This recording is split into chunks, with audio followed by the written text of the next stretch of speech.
안녕하세요. 반갑습니다. 두 번째 타임이에요. 어제 우리가 어린이집을 선택할 때, 유치원을 선택할 때 가장 중요한 거 두 가지를 뽑는다면 철학과 환경이라고 말씀드렸어요. 거기에서 철학은 그 원장님의 그 마인드고 교육관이고 가치관이고 인생관이고 그의 신조라고 볼 수 있겠죠. 그렇다면 우리 어린이들 영유아를 대상으로 교육관을 운영을 한다 그러면 어떤 개념과 어떤 이념으로 운영하는지는 굉장히 중요합니다. 그것은 원장님의 철학을 바탕으로 모든 교사들과 함께 하는 경우고요. 모든 교사 교육의 가장 근본과 기본을 건드려주는 거죠. 그거에 맞추어서 환경과 시스템을 갖춰 놓는 것입니다. 그래서 원장님과 면담을 할 때 어떤 철학으로 그것을 운영하는지 여러분들은 들어야 됩니다. 그래서 여러분들의 교육관과 원장님의 철학과 맞는지 먼저 확인을 해야 되겠죠. 그렇다고 본다 그러면 제가 강조하는 것은 영유아 시기는 정서 교육할 때라고 했습니다.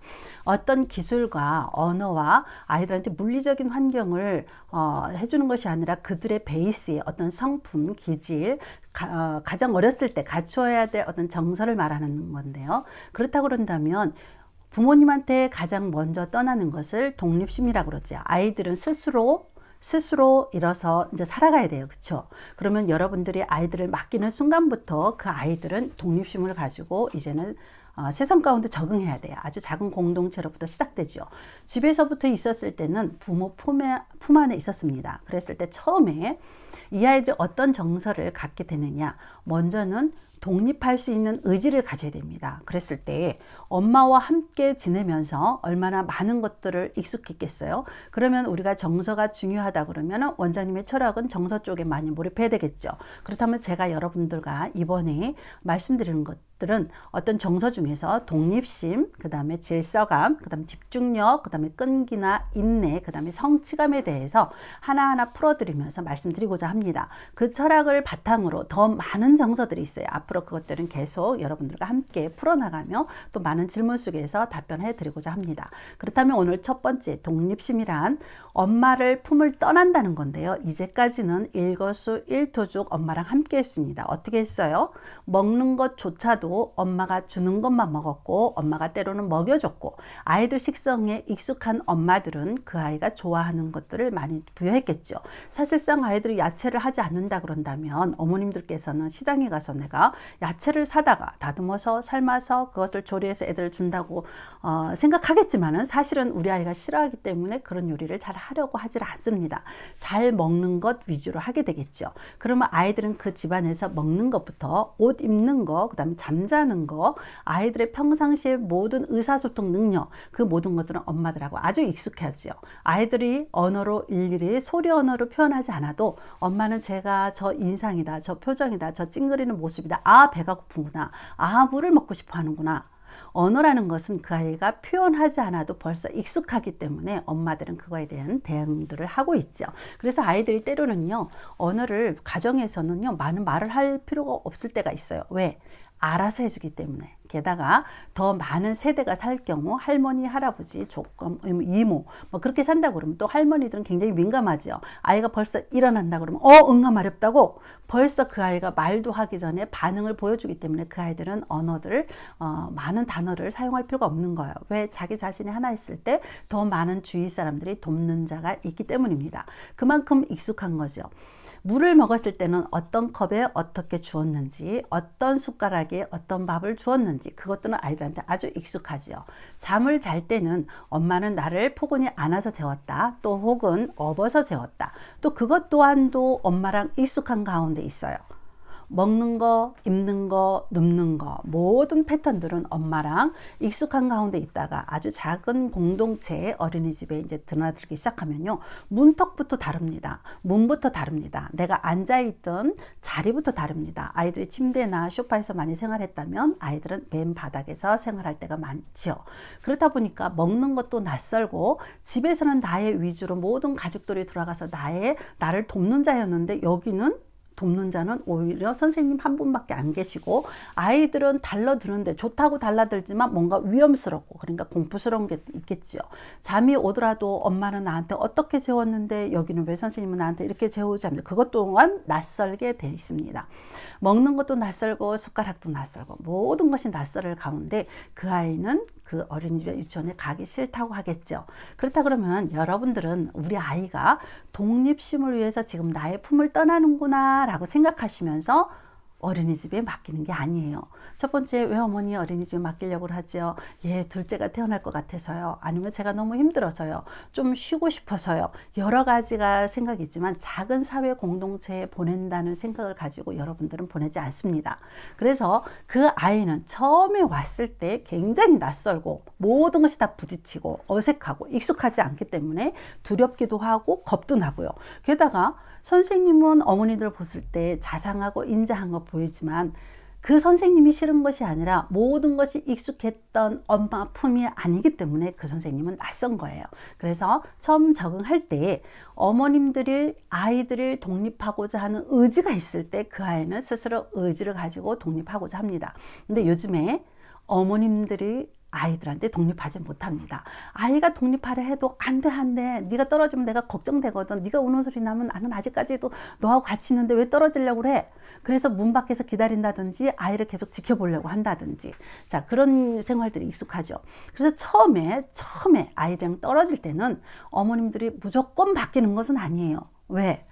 모든 것이 낯선 이 아이한테 공간도 낯설어, 선생님도 낯설어, 친구도 낯설어, 먹는 것부터 잠자는 것도 모든 것이 낯선 가운데 이 아이가 어떻게 적응하겠습니까? 그래서 익숙했던 어머니와 함께 그 현장에서 자연스럽게 적응하는 거죠. 모든 것이 낯설지만 너가 좋아하는 엄마가 있잖아. 엄마 가슴 있고 엄마 무릎팍이 있고 엄마 목소리가 있고, 익숙했던 것을 엄마가 환경을 모든 것을 가져오고 그 대신 그 아이는 그 속에서 공간을 조금씩 적응하고 선생님의 사랑 표현을 조금씩 적응하고, 그래서 엄마를 조금씩 멀어지면서 선생님도 우리 엄마처럼 나한테 포근하게 따뜻하게 대하는구나. 그러면서 조금씩 익숙해지면서 적응하는 거겠죠. 공간에 적응해야 돼요. 선생님의 어떤 스킨십에 적응해야 돼요. 또 반응에 대해서 내가 물이 필요하다, 화장실 가고 싶다. 아이들은 처음에 언어가 없잖아요. 그렇죠? 그럴 때마다 예전에 내가 뭔가 기저귀에 뭔가 쌌다. 그럼 표정만 봐도 엄마는 금방 와서 네가 응가 쌌구나 라고 반응을 보여주셨는데 선생님은 그렇지 않아요. 이 모든 것이 이 아이한테는 적응하기 참 힘든 가운데 있죠. 그렇다 보니까 어떤 아이들은 일주일, 2주일 꽤 오랜 시간 동안 엄마랑 적응 기간을 삼습니다. 그러나 어차피 어머니가 독립을 해서 이 아이가 작은 공동체에 적응하고자 원한다면 엄마도 강한 마음을 먹어야 돼요. 아이는 싫다고 그러죠. 눈물 글썽이죠. 잠시라도 안 보면 애가 두려워하죠. 그랬을 때 엄마가 얘를 떨굴 수 있을까요? 그렇지 않지요. 엄마도 굉장히 강하고 단호한 마음을 먹기 위해서는 가정에서 미리 조금씩 적응하기 위해서 내가 익숙하게 했던 것들을 이제는 스스로 할 수 있게끔 살짝 미뤄두는 것도 괜찮고요. 빨리빨리 해줬던 것들을 조금 더 기다릴 수 있게끔 해주는 것도 괜찮지요. 그래서 한 어린이집에 처음 적응할 때는 엄마들의 신중함이 필요합니다. 내가 무조건 맡겼으니 알아서 해주리라고 생각한다면 그 아이는 공포와 같죠. 그래서 독립심이라는 것은 내가 없어도 이제까지 모든 것을 일거수일투족 내가 해줬지만은 이제는 스스로 하고 선생님이 도움을 받아서 하고 스스로 하려고 노력하는 거. 이제는 내가 살아가야 돼. 내가 할 수 있어. 엄마 도움이 없어도 할 수 있어. 그 아이들은 끈기와 도전을 하면서 해야 됩니다. 어떤 부분에 대해서 내가 스스로 할 거야 라고 강한 의지를 피지만 대부분 많은 것들은 엄마가 해줬기 때문에 내가 하기 싫어합니다. 그랬을 때 부딪히죠. 그러면 어린이집 갔을 때 즐거워할까요? 아니죠. 가기 싫다고 그러고 익숙했던 게 낯서니까 싫다는 게 더 많겠죠. 그래, 그때는 서로 상담과 부모 교육을 통하면서 아이를 적응하도록 원에서도 그렇고 어머님들도 그렇고 함께 힘쓰셔야 할 때입니다. 그래, 독립심이라는 것은 부모 교육의 목표가 뭐예요? 그 아이가 스스로 살아가게끔 만들어주는 것이 최종 목표의 부모 교육이죠. 그렇다 그런다면 이 아이들은 어느 순간부터 아주 작은 어렸을 때부터 사실상 조금씩 스스로 할 수 있는 것들을 맡기는 것이 좋은데, 어머님들은 아이들이 잘 못하고 미숙하고 실수가 많다 보니까 본인이 해주는 게 훨씬 더 빨라서 많은 것들을 해주죠. 그래놓고 이제 어린이집 보내고 나서 조금 더 익숙해지면 스스로 하네, 스스로 하네 하고 조금씩 놀라죠. 자, 독립심이라는 것은 아이들한테 굉장히 큽니다. 독립을 해야만, 내가 스스로 할 수 있다는 의지를 가져야만 그 다음부터 다른 거에 대해서 관심을 갖고요. 그 속에서 내가 질서를 만들고요. 그 속에서 다시 한번 내가 끈기와 인내와 집중력을 또 모색을 하게 되겠죠. 아이들은 이 정서적인 측면, 기질과 성품을 갖추어 놓았을 때 나중에 내가 무엇이든지 할 수 있습니다. 무엇이든 갖다 준다고, 재미있다고 그 아이가 한다고 생각하세요? 인생은 재밌는 것보다 재미없는 게 훨씬 많고요. 해야 될 것보다도 하지 말아야 될 것도 많고요. 하기 싫지만 해야 될 것도 많고, 하고 싶지만 좀 하지 말아야 될 것도 얼마나 많은지, 그렇기 위해서는 그 아이는 정서적인 측면이 굉장히 중요하다고 볼 수 있죠. 그러면 이런 정서적인 측면을, 철학을 가지고 어떻게 교사 교육을 했으며 수시로 교사 교육을 했다 한들 또 교실에서 어떻게 이루어지는지, 이 모든 것을 관찰하고 원장은 계속 개입을 하고 있는지, 수시로 자체 연수를 하면서 피드백을 받고 있는지, 그거에 대한 결론과 또 관찰의 평가에 어떤 것들이 있는지 지속적인 관심을 가져야 되겠죠. 너무나 다양한 곳에서 오시는 선생님들이 갖고 있는 그들의 철학과 교육관이 얼마나 다른데요.